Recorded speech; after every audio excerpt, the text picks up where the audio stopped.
केंद्र सरकार ने संसद के शीतकालीन सत्र से पहले आज बुलाई सर्वदलीय बैठक। दोनों सदनों की कार्यवाही सुचारू रूप से चलाने पर होगी चर्चा। सोमवार से शुरू होगा सत्र।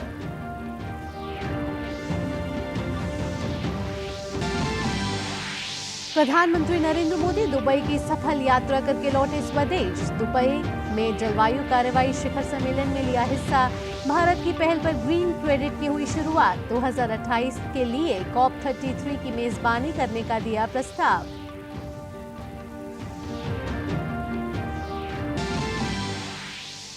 मिजोरम विधानसभा के लिए मतगणना अब 3 दिसंबर की बजाय 4 दिसंबर को होगी।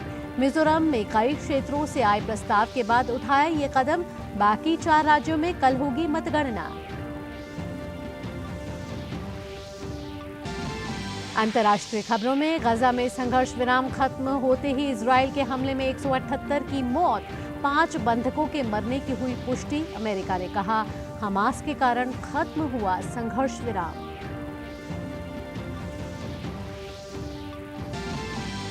खेल की खबरों में शतरंज ग्रैंड मास्टर आर प्रज्ञानंदा की बहन वैशाली रमेश बाबू बनी भारत की 84वीं ग्रैंड मास्टर। कोनोरू हम्पी और हरिका द्रोणवल्ली के बाद बनी देश की तीसरी महिला ग्रैंड मास्टर। जम्मू कश्मीर और लद्दाख के ऊंचे इलाकों में ताजा बर्फबारी से गिरा तापमान। बर्फबारी के कारण यातायात हुआ प्रभावित। मौसम विभाग ने तमिलनाडु, पुडुचेरी, दक्षिण तटीय आंध्र प्रदेश में बारिश होने की जताई संभावना।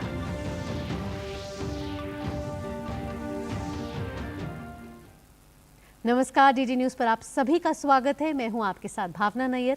सुर्खियों के बाद अब खबरें विस्तार से जानते हैं। केंद्र सरकार ने संसद के शीतकालीन सत्र से आज लोकसभा और राज्यसभा में विभिन्न दलों के नेताओं की एक सर्वदलीय बैठक बुलाई है। संसद का शीतकालीन सत्र 4 दिसंबर से शुरू होगा और इसका 22 दिसंबर तक चलना प्रस्तावित है। इस दौरान 15 बैठकें होंगी, जिनमें 18 महत्वपूर्ण विधेयकों पर चर्चा की जा सकती है। बैठक में सदन को सुचारू रूप से चलाने पर चर्चा होगी। संसदीय कार्य मंत्री प्रहलाद जोशी ने रचनात्मक चर्चा के लिए विपक्ष से सहयोग की अपील की है। प्रहलाद जोशी ने कहा है कि सरकार हर मुद्दे पर चर्चा के लिए तैयार है।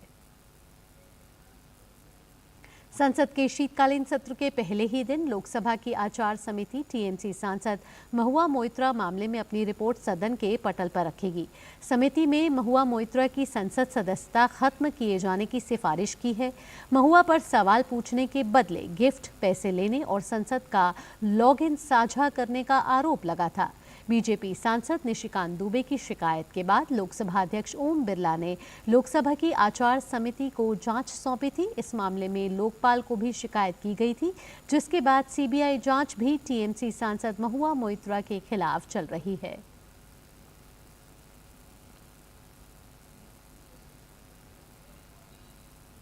ज्यादा जानकारी के लिए हमारे संवाददाता शैलेंद्र मिश्र हमारे साथ जुड़ चुके हैं। शैलेंद्र, 4 दिसंबर से शुरू होने वाला है शीतकालीन सत्र संसद का और आज कुछ ही देर में सर्वदलीय बैठक बुलाई जाएगी, जहां सभी पार्टियों से सिफारिश ली जाएगी, सभी पार्टियों से बात की जाएगी और साथ ही साथ सांसद महुआ मोइत्रा की भी जो संसद सदस्यता है उस पर भी बातचीत होगी। उस पर भी आगे जो संसद का जो शीतकालीन सत्र है शुरू होने वाला है उस पर भी निर्णय लेने की बात हो सकती है। तो क्या क्या मुद्दे हैं जिन पर जो ये बैठक होने वाली है अगले 1 घंटे बाद उसमें बातचीत हो सकती है? देखिए, संसद का सत्र जब भी शुरू होता है उससे हम ठीक 1 या 2 दिन पहले देखते हैं सर्वदलीय बैठक बुलाई जाती है सरकार की तरफ से। उसमें औपचारिक तौर पर एजेंडा विपक्षी दलों को बताया जाता है कि किस विधायी एजेंडे के साथ सरकार उस सत्र में आगे बढ़ना चाहती है। जो सूचीबद्ध किया गया है उसमें 18 कुल बिल है जो सरकार शीतकालीन सत्र के दौरान दोनों सदनों से पारित कराना चाहती है और उसको लेकर एजेंडा सामने आ चुका है। इसे औपचारिक तौर पर आज उसको बताया जाएगा विपक्षी दलों से और साथ ही साथ विपक्षी दल के जो नेता हैं विभिन्न दलों के, वो किन मुद्दों को सदन में उठाना चाहते हैं इस बात की जानकारी देंगे। हम जानते हैं कि अगर आप संसद के कामकाज को देखें तो प्रश्नकाल, विधायी कामकाज के साथ साथ महत्वपूर्ण मुद्दों पर चर्चा होती है। इसके साथ ही साथ कई प्रतिवेदन रखे जाते हैं, कई समितियों की रिपोर्ट रखी जाती है। संसदीय समितियों की जो रिपोर्ट होती है, समय समय पर स्टैंडिंग कमेटी हो या सिलेक्ट कमेटी हो, उनकी रिपोर्ट रखी जाती है। और लोकसभा की आचार समिति को महुआ मोइत्रा का मामला गया था, उन पर आरोप था कि उन्होंने पैसे और गिफ्ट लेकर सवाल पूछे थे, लॉगिन साझा किया था। और हम जानते हैं कि निशिकांत दुबे बीजेपी सांसद ने शिकायत की थी और इसके बाद लोकसभा अध्यक्ष ने इस पूरे मामले को लोकसभा की आचार समिति को सौंप दिया था। और आचार समिति ने कई दिन इस पर बैठक की। महुआ मोइत्रा को बुलाया गया, निशिकांत दुबे को बुलाया गया, जो वकील जिन्होंने ये पूरा मामला उजागर किया था उन्हें बुलाया गया। और उसके बाद पूरे विचार विमर्श के बाद हम जानते हैं कि सूत्र ये बताते हैं कि महुआ मोइत्रा की संसद सदस्यता, लोकसभा की सदस्यता निष्कासित करने की रिपोर्ट ये एक तरह से सिफारिश की गई है। उस रिपोर्ट को जब भी जो अगला सत्र होता है उसमें रखा जाता है और पहले ही दिन जो लोकसभा की आचार समिति है, विनोद सोनकर जिसके अध्यक्ष है, वो रिपोर्ट रखेंगे। तो यानी अगर वो रिपोर्ट स्वीकार की जाती है, जिस बात की संभावना है, तो महुआ मोइत्रा का निष्कासन हो जाएगा, यानी उनकी लोकसभा की सदस्यता रद्द की जा सकती है। तो निश्चित तौर पर बहुत महत्वपूर्ण होगी। पहले दिन जब कार्रवाई होगी लोकसभा की, जब संसद का सत्र शुरू होगा, तो सभी की निगाहें होंगी उस रिपोर्ट पर, जो रिपोर्ट लोकसभा में रखी जाएगी और उस रिपोर्ट को स्वीकार करने के बाद आगे की कार्रवाई की जाएगी। तो निश्चित तौर पर बहुत महत्वपूर्ण होगा। और आज थोड़ी देर बाद ये सर्वदलीय बैठक होने वाली है। इसमें विभिन्न मुद्दों पर चर्चा होगी कि किन मुद्दों को विपक्ष इस सत्र के दौरान उठाना चाहता है। जी शैलेंद्र, साथ ही 37 जो विधेयक हैं वो इस समय लंबित हैं और 3 अपराध कानून जो हैं और साथ ही चुनाव आयुक्त से जुड़ा हुआ जो महत्वपूर्ण विधेयक है वो क्या इस शीतकालीन सत्र में सूचीबद्ध है? जी देखिए, 18 बिल सूचीबद्ध किए गए हैं। आप अगर देखें जो सचिवालय के मुताबिक, उसमें 1/3 जो महिलाओं को जो आरक्षण देने से जुड़ा विधेयक है, जम्मू कश्मीर और पुडुचेरी में उसको सूचीबद्ध किया गया है। इसके साथ ही साथ कई महत्वपूर्ण विधेयक और हैं। और जो आपराधिक संहिता से बदलने से जुड़ा 3 विधेयक है, हम जानते हैं कि वो संसदीय समिति को भेजा गया था पेश करने के बाद, उस पर रिपोर्ट भी आ चुकी है। तो वो तीनों विधेयक सरकार जरूर चाहेगी कि इसी सत्र से पारित करा लिया जाए और वो सूचीबद्ध भी किया गया है। तो निश्चित तौर पर ये एजेंडे में रहने वाले विधेयक हैं। और इसके अलावा कई बार होता है कि कुछ ऐसे विधेयक जो एजेंडे में बाद में शामिल किए जाते हैं, उन्हें भी सत्र के दौरान रखा जाता है। लेकिन फिलहाल हम जानते हैं कि आपराधिक कानूनों को बदलने वाला जो विधेयक है उससे जुड़े 3 विधेयक सूचीबद्ध किए गए हैं। और जम्मू कश्मीर और पुडुचेरी में महिलाओं के आरक्षण से जुड़ा विधेयक है, जो सरकार चाहेगी कि इस सत्र में पारित हो जाए। बहुत बहुत धन्यवाद शैलेंद्र, इतनी महत्वपूर्ण जानकारी हम तक साझा करने के लिए। तो शैलेंद्र बता रहे थे कि किस तरीके से 4 दिसंबर को शुरू होने वाला है शीतकालीन सत्र, जिसके बाद अभी कुछ ही देर में सर्वदलीय बैठक बुलाई गई है। प्रहलाद जोशी जो हैं वो अभी सर्वदलीय बैठक करेंगे सभी पार्टियों के साथ, जिसमें ये बातचीत होगी। जैसे ये एक प्रोसेस है, ऑफिशियल प्रोसेस है, जिससे पहले जब भी शीतकालीन सत्र शुरू होता है संसद का, उससे पहले सर्वदलीय बैठक बुलाई जाती है। आइए अगली खबर की ओर बढ़ते हैं। प्रधानमंत्री नरेंद्र मोदी दुबई की सफल यात्रा के बाद कल देर बाद स्वदेश लौटे। प्रधानमंत्री मोदी ने दुबई में जलवायु कार्रवाई शिखर सम्मेलन में हिस्सा लिया। प्रधानमंत्री नरेंद्र मोदी ने world climate action summit transforming climate finance को संबोधित करते हुए कहा कि जलवायु परिवर्तन से निपटने के लिए वैश्विक सहयोग की बहुत आवश्यकता है। उन्होंने कहा कि विकासशील देशों को पर्याप्त जलवायु वित्त उपलब्ध कराया जाना चाहिए। प्रधानमंत्री ने अपने संबोधन में सतत विकास और G20 अध्यक्षता के दौरान जलवायु परिवर्तन से निपटने के प्रति भारत की प्रतिबद्धता को परिलक्षित किया। उन्होंने इन मुद्दों का उल्लेख करते हुए कहा कि सामूहिक प्रयास और एक पृथ्वी, एक परिवार, एक भविष्य के तौर पर भारत का दृष्टिकोण महत्वपूर्ण है। प्रधानमंत्री नरेंद्र मोदी ने संयुक्त राष्ट्र जलवायु सम्मेलन COP33 की मेजबानी 2028 में भारत में करने का प्रस्ताव भी रखा है। प्रधानमंत्री नरेंद्र मोदी ने COP28 में एक महत्वपूर्ण घोषणा करते हुए ग्रीन क्रेडिट पहल की शुरुआत की। इसका उद्देश्य वैश्विक पर्यावरणीय नीतियों का पुनः निर्धारण करना है। उन्होंने इस विषय पर ग्रीन क्रेडिट पहल के आधिकारिक पोर्टल का लोकार्पण भी किया। प्रधानमंत्री ने वर्तमान कार्बन क्रेडिट प्रणाली की सीमाओं का उल्लेख किया और कहा कि यह वैश्विक हितों से प्रेरित है और इसमें सामाजिक उत्तरदायित्व की भावना का अभाव है। इससे ग्रीन क्रेडिट की नई अवधारणा का रास्ता बनेगा। प्रधानमंत्री नरेंद्र मोदी ने स्वीडन के प्रधानमंत्री के साथ दुबई में COP28 world climate action summit के दौरान भारत स्वीडन उद्योग स्थानांतरण भागीदारी की शुरुआत की। इस पहल को सतत और हरित औद्योगिक क्रांति की दिशा में बढ़ने के लिए leadership group for industry transition (LEAD-IT) के अंतर्गत शुरू किया गया है। 2019 में शुरू किया गया लीड आईटी हमारा साझा प्रयास है ताकि इंडस्ट्री ट्रांजिशन को बल मिले, लो कार्बन टेक्नोलॉजी और इनोवेशन को गति मिले और ये जल्द से जल्द और आसानी से ग्लोबल साउथ को भी मिले। बुलेटिन में वक्त है छोटे से ब्रेक का, जल्द हाजिर होते हैं।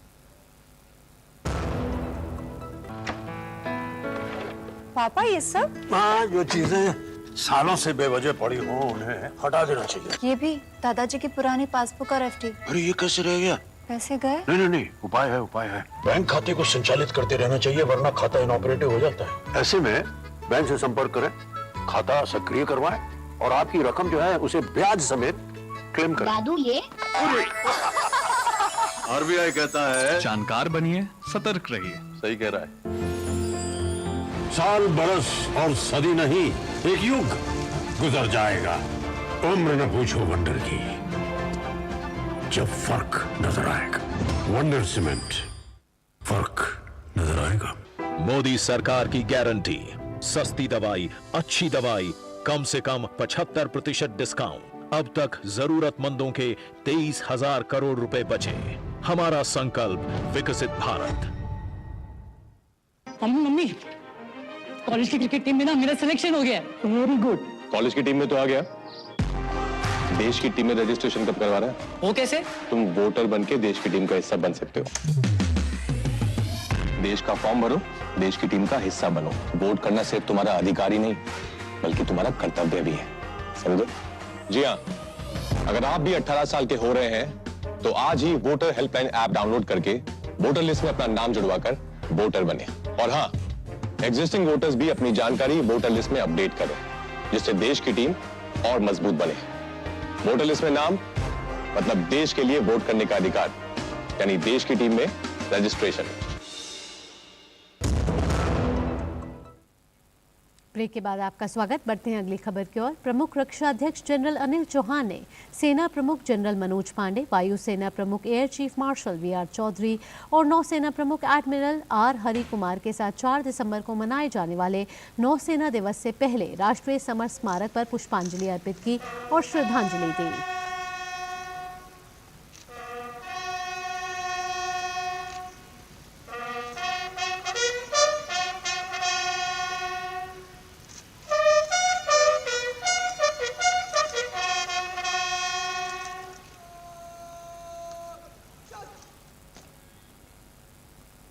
मिजोरम विधानसभा चुनाव की मतगणना की तारीख में बदलाव किया गया है। मिजोरम में अब रविवार यानी 3 दिसंबर की बजाय सोमवार 4 दिसंबर को मतगणना होगी। निर्वाचन आयोग ने बताया है कि मिजोरम के लोगों के लिए रविवार का विशेष महत्व है, इस वजह से तारीख में बदलाव किया गया है। रविवार के दिन ईसाई समुदाय के लोग खास तौर पर चर्च जाते हैं और राज्य में 87% ईसाई समुदाय की आबादी है, इसलिए लोगों की मांग थी कि मतगणना की तारीख में बदलाव किया जाए। गौरतलब है कि मिजोरम की 40 सीटों के लिए 7 नवंबर को मतदान हुआ था। इससे पहले मिजोरम की मतगणना भी राजस्थान, मध्य प्रदेश, छत्तीसगढ़ और तेलंगाना में हुए विधानसभा चुनाव के साथ ही 3 दिसंबर को होनी थी। 4 राज्यों मध्य प्रदेश, राजस्थान, तेलंगाना और छत्तीसगढ़ में मतगणना कल होगी। मतों की गिनती सुबह 8 बजे से शुरू होगी। मतगणना की तैयारियां पूरी हो चुकी हैं। इस प्रक्रिया में प्रत्याशी के अलावा उनके एजेंट और रिटर्निंग ऑफिसर के साथ माइक्रो ऑब्जर्वर भी मौजूद रहेंगे। सभी विधानसभा सीटों पर मतगणना का काम 14 टेबलों पर होगा। मतगणना को लेकर स्ट्रांग रूम में सुरक्षा के पुख्ता इंतजाम किए गए हैं। पूरी मतगणना प्रक्रिया की रिकॉर्डिंग भी की जाएगी। मतगणना स्थल और उसके आसपास के क्षेत्रों में सुरक्षा के पुख्ता इंतजाम किए गए हैं। मतगणना स्थल पर प्रवेश के लिए त्रिस्तरीय सुरक्षा की व्यवस्था की गई है ताकि मतगणना स्थल पर किसी तरह का कोई बाधा न आए। में मतगणना स्थल की तैयारी हो चुकी है और जो काउंटिंग टेबल्स लगनी है, करीब 2538 काउंटिंग टेबल लगी हैं। 199 विधानसभा का मतगणना 3 तारीख को सुबह 8 बजे से शुरू होगी। काउंटिंग जो कि पहले स्ट्रांग रूम जो खोला जाएगा 8 बजे, उसमें कैंडिडेट के समक्ष, उनके एजेंट के समक्ष और ऑब्जर्वर के समक्ष आरओ द्वारा काउंटिंग, ये स्ट्रांग रूम खोलकर सबसे पहले पोस्टल बैलेट की काउंटिंग होगी। फिर 8:30 बजे से पहला ईवीएम का जो राउंड वाइज काउंटिंग शुरू होगी। केंद्रीय मंत्री और भाजपा नेता अनुराग सिंह ठाकुर आज राजस्थान के अजमेर में कार्यक्रम में भाग लेंगे। इससे पहले जयपुर पहुंचने पर उन्होंने कहा कि राजस्थान में केवल एक दिन का इंतजार बाकी है और राज्य में कांग्रेस की लूट वाली सरकार से सभी को मुक्ति मिलेगी।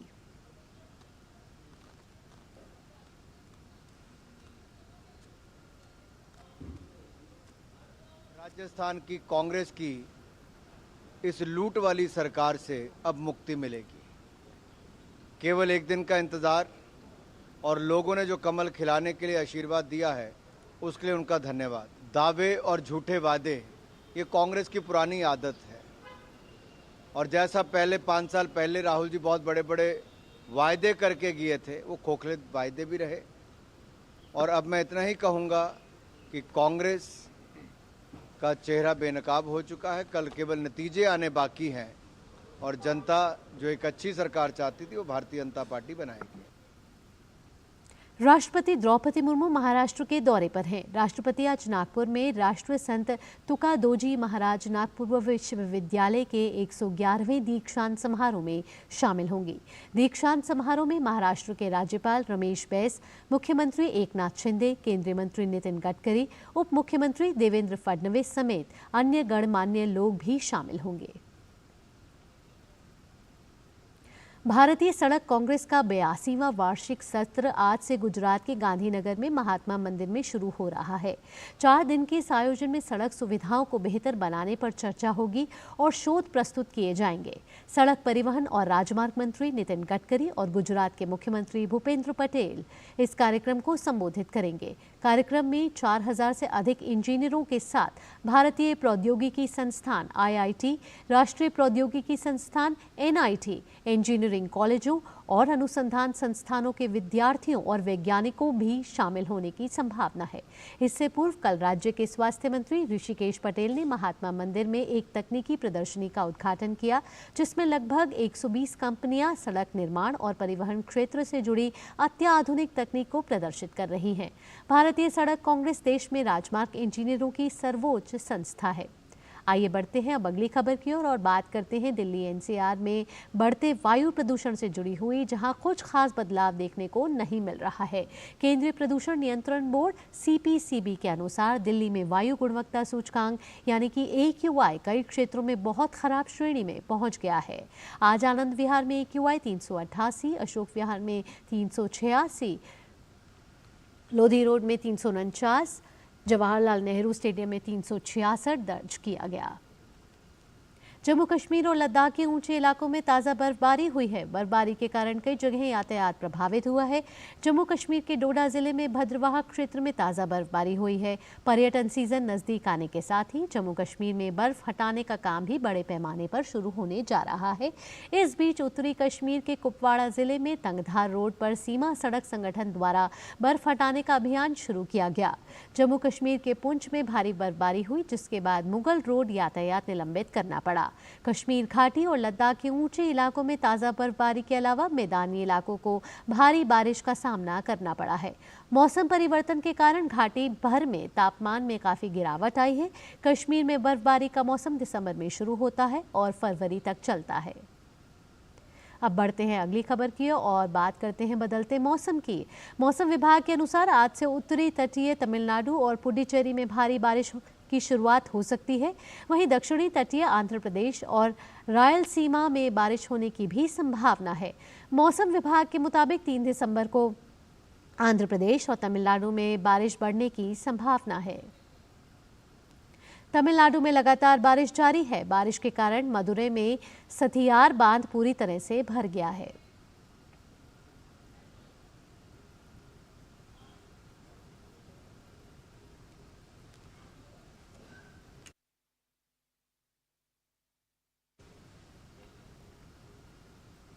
बढ़ते हैं अगली खबर की ओर। तमिलनाडु के मुख्यमंत्री एम.के. स्टालिन ने राज्य में बारिश की संभावना को देखते हुए 12 जिलों के प्रशासन प्रमुखों के साथ समीक्षा बैठक की। मुख्यमंत्री स्टालिन ने जिला प्रशासन प्रमुखों को भारी बारिश के मद्देनजर तैयार रहने के उचित दिशा निर्देश दिए हैं। तमिलनाडु में कल भ्रष्टाचार निरोधक निदेशालय ने बड़ी कार्रवाई की है। भ्रष्टाचार निवारण अधिनियम के तहत रिश्वत मामले में ईडी अधिकारी अंकित तिवारी को गिरफ्तार किया गया है। अंकित तिवारी को शिकायतकर्ता से 20 लाख रुपए रिश्वत लेने के बाद पकड़ा गया था। डिंडुगोल में ईडी अधिकारी अंकित तिवारी के मदुरै कार्यालय पर छापा भी मारा है। और अब खबरें विकसित भारत संकल्प यात्रा से जुड़ी हुई।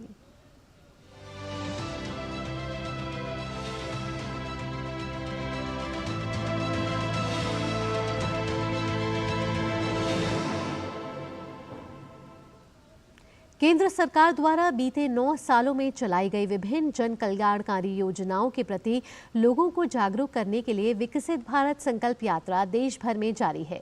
हिमाचल प्रदेश में भी विकसित भारत संकल्प यात्रा को लोगों का भरपूर समर्थन मिल रहा है। मौसम की विपरीत स्थितियों में भी बड़ी संख्या में लोग यात्रा में भाग लेकर केंद्र की जन कल्याणकारी योजनाओं को लेकर जागरूक हो रहे हैं। पेश है हमारी एक खास रिपोर्ट। शिमला जिले के ग्रामीण क्षेत्रों में विकसित भारत संकल्प यात्रा विभिन्न पंचायतों में केंद्र सरकार की जन कल्याणकारी योजनाओं को लेकर जागरूक कर रही है। जिले के 10 विकास खंडों की विभिन्न पंचायतों में विकसित भारत संकल्प यात्रा के रथ पहुंचे और लोगों को जागरूक किया। मशोबरा विकास खंड के ढली व कुल्लू जुबड़ पंचायत में यात्रा के दौरान लोगों को जन कल्याणकारी योजनाओं को लेकर जानकारी दी गई। इस दौरान केंद्र की योजनाओं से लाभान्वित हुए लोगों ने बताया कि किस तरह केंद्रीय योजनाओं से जुड़कर उनके जीवन में बदलाव आया है। जब हम NRLM से जुड़े तो उससे पहले बात करना, सबके साथ बात करना, लाइन डिपार्टमेंट का पता नहीं था, बाहर नहीं निकलते थे, ग्राम सभा का पता नहीं था। तो जब से NRLM से जुड़े हैं उसके बाद सारी स्कीमों का, योजनाओं का पता चला, लाइन डिपार्टमेंट का पता चला, ग्राम सभाओं में हमारी पूरी भागीदारी रहती है। समूह में जुड़ने के बाद जैसे ही हम समूह से जुड़े, हमारी ट्रेनिंग वगैरह हुई, हमारे को इसमें रोजगार के अवसर मिले। 2020 में हमारा क्लस्टर लेवल फेडरेशन बनाया गया जिसमें हमारी 12 ग्राम पंचायतें जुड़ी है, जिसकी भी मैं अध्यक्ष हूँ। प्राकृतिक कृषि की ट्रेनिंग एग्रीकल्चर द्वारा दी गई हमें। खाद बनाना और स्प्रे बनाना और फर्टिलाइजर बनाना सब कुछ सिखाया गया। विकसित भारत संकल्प यात्रा के दूसरे चरण में जनजातीय जिला किन्नौर के उपमंडल पुह के मुरंग और जंगी पंचायत पहुंची। यात्रा के दौरान लोगों ने 2047 तक भारत को विकसित भारत बनाने की शपथ ली। जिला ग्रामीण विकास अभिकरण के उपनिदेशक कुलवंत सिंह पोटन ने कहा कि विकसित भारत संकल्प यात्रा के पहले चरण में उपमंडल, निचार और कल्पाखंड की 15 पंचायतों को कवर किया गया है। वहीं दूसरे चरण में जारी संकल्प यात्रा आज जंगी और मुरंग पंचायत में जारी है। उन्होंने बताया कि ये यात्रा किन्नौर जिले के सभी 73 ग्राम पंचायतों में पहुंचकर केंद्र सरकार की योजनाओं के बारे में लोगों को जागरूक करेगी। यात्रा जो है अपने द्वितीय चरण में किन्नौर में जो है वो अंडरटेक की जा रही है। पहले चरण में लगभग 14 पंचायतें, जिनमें 6 पंचायतें निचार ब्लॉक की थी और 8 पंचायतें कल्पा ब्लॉक की थी। ग्राम पंचायत जंगी व ग्राम पंचायत मुरंग में जो है ये यात्रा जो है वो अंडरटेक की जा रही है और इसी तरीके से 10 तारीख तक यानी कि 10 दिसंबर तक जो है ये यात्रा पू ब्लॉक में रहेगी। पू के बाद फिर ये कल्पा ब्लॉक में आएगी। इस बीच विकसित भारत संकल्प यात्रा ऊना जिले के विकास खंड ऊना की ग्राम पंचायत समूर कला पहुंची, जहां विभिन्न विभागों द्वारा केंद्र सरकार की जन कल्याणकारी योजनाओं की जानकारी लोगों को दी गई। बीडीसी सदस्य मनोहर लाल शर्मा ने कहा कि केंद्र की नरेंद्र मोदी सरकार ने बीते 9 वर्षों में जनता के हितों को ध्यान में रखते हुए नीतियों का निर्माण किया है और तमाम योजनाओं को लागू करते हुए पात्र व्यक्ति तक लाभ को सुनिश्चित किया है। भारत सरकार द्वारा भेजी गई विकसित यात्रा जो है वो हमारे गांव में पहुंची है, तो हम ये चाहते हैं कि लोग इस यात्रा का जो है वो फायदा लें, इस यात्रा में ज़्यादा से ज़्यादा पहुंचे। जहां पर हमारे गांव में भी लगभग 100 के करीब लोग जहां पर इस यात्रा में पहुंचे थे, तो इस यात्रा का आम लोगों को बहुत लाभ मिलेगा। विकसित भारत संकल्प यात्रा के जरिए लोगों को केंद्र सरकार की जन कल्याणकारी योजनाओं के लाभ की संपूर्ण जानकारी दी जा रही है। साथ ही यात्रा में लाभार्थियों के अनुभव भी लोगों को योजनाओं का लाभ लेने के लिए प्रेरित कर रहे हैं। Bureau report, DD news, Shimla. यहाँ वक्त है छोटे से ब्रेक का। ब्रेक के बाद अंतर्राष्ट्रीय खेल से जुड़ी खबरें होंगी। आप जुड़े रहिए डीडी न्यूज के साथ। साल, बरस और सदी नहीं, एक युग गुजर जाएगा। उम्र न पूछो वंडर की, जब फर्क नजर आएगा। वंडर सीमेंट, फर्क नजर आएगा। ब्रेक के बाद आपका स्वागत है। बढ़ते हैं अगली खबर की और खबर है अंतर्राष्ट्रीय जगत से। गजा में एक सप्ताह से चल रहा संघर्ष विराम कल खत्म हो गया। संघर्ष विराम के खत्म होने के बाद इजरायली लड़ाकू विमानों ने रफा और दक्षिणी गजा पर बमबारी की, जबकि तेल अवीव और इसराइल के कई शहरों पर हमास और इस्लामिक जिहाद ने रॉकेट दागे। ताज़ा हमलों से गजा में 178 लोगों के मारे जाने और 589 के घायल होने की सूचना है, जबकि इजरायली शहरों में हमलों से हुए नुकसान का पता नहीं चल पाया है। इजराइल और हमास ने एक दूसरे पर संघर्ष विराम तोड़ने का आरोप लगाया है। और अब खेल से जुड़ी खबर। शतरंज खिलाड़ी वैशाली रमेश बाबू भारत की 84वीं ग्रैंड मास्टर बनी है। स्पेन में एलो ब्रिगेड ओपन में वैशाली ने लगातार 2 जीत के साथ शुरुआत की। इसके साथ ही ग्रैंड मास्टर बनने के लिए वह 2500 रेटिंग का आंकड़ा पार कर गई। आज दूसरे दौर में काले मोहरों के साथ वैशाली ने तुर्की की ग्रैंड मास्टर टैमिर तारिक सेलेबस को हराया। वैशाली ने एक्स्ट्राकॉन ओपन 2019 में अपना पहला ग्रैंड मास्टर नॉम हासिल किया। उसका दूसरा ग्रैंड मास्टर नॉम 2022 में 8वां फिशर मेमोरियल जीत कर आया। वैशाली ने कतर मास्टर्स 2023 में अपना तीसरा और अंतिम ग्रैंड मास्टर नॉम हासिल किया। वैशाली ग्रैंड मास्टर खिताब हासिल करने वाली तीसरी भारतीय महिला बनी है। इससे पहले कोनोरी हम्पी और हरिका द्रोणावली ग्रैंड मास्टर बन चुकी हैं। हरिका द्रोणावली 2011 में ग्रैंड मास्टर बनी थी। आर प्रज्ञानंदा और वैशाली राम बाबू आधिकारिक तौर पर पहले भाई बहन की जोड़ी है, जो कि दोनों ग्रैंड मास्टर हैं। इसी के साथ इस बुलेटिन में इतना ही। डीडी न्यूज पर खबरों का सिलसिला यूं ही जारी रहेगा। आप जुड़े रहिए डीडी न्यूज के साथ। नमस्कार।